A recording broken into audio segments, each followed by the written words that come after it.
A brand new tank engine was racing across the island of Sodor. He was very excited, and he didn't want to be late.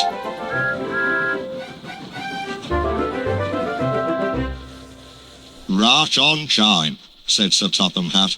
Thomas and Percy looked at the big tank engine. He was very smart. "This is Arthur," said Sir Topham Hatt.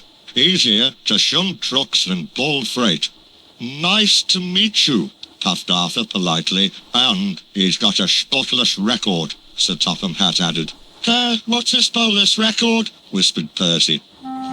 "It means he's never been naughty or made a mess," replied Thomas. The three engines were soon at work. Thomas and Percy were bumping freight cars. They knew this was naughty, but they were having fun.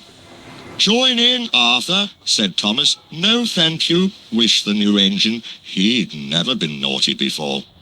Arthur's first job was to push a trainload of fruit to market. The freight car started to sing. "A root toot toe, we want to go, the fruit's going off 'cause you're too slow." "How rude," huffed Arthur. This gave Thomas a naughty idea. "Sir Topham Hatt doesn't like the freight car singing," said Thomas. "You must stop them."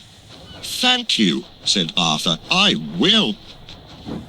Arthur was glad he could keep the freight cars in order.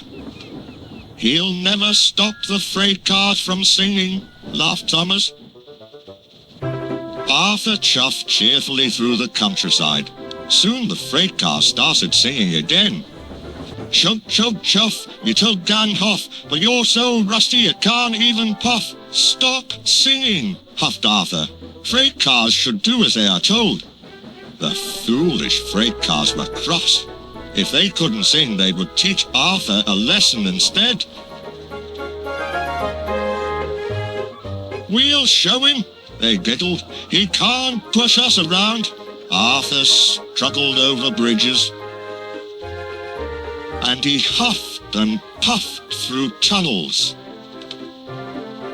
He came over the top of a big hill. "You can't catch us," laughed the freight cars. "Whee!" But there was trouble ahead. Duck had stopped at the crossing at the bottom of the hill. Arthur's driver applied the brakes, but it was too late. Squashed fruit flew everywhere.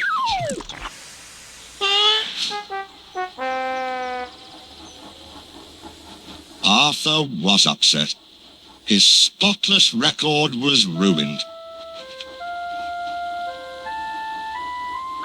"Beep, beep! What a mess," puffed Thomas. Sir Topham Hatt was very annoyed. "Wash up, India. The freight cars were singing. I told them to stop, but they made me go too fast." "Please, sir, it's my fault," Thomas told Sir Topham Hatt what he had done. "Arthur, it's, fruitless for me to say more, but Thomas, you must help clear up this mess." Harvey arrived with the breakdown crane.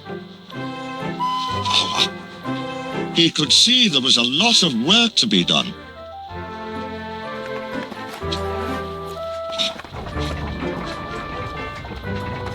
Everyone worked hard, and Thomas took the loaded freight cars away.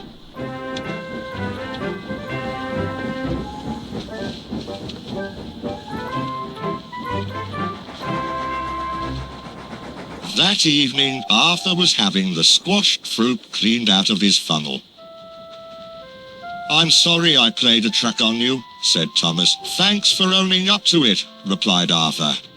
"Maybe spotless records are made to be broken," smiled Thomas. "And then mended again," finished Arthur, "just like friendships."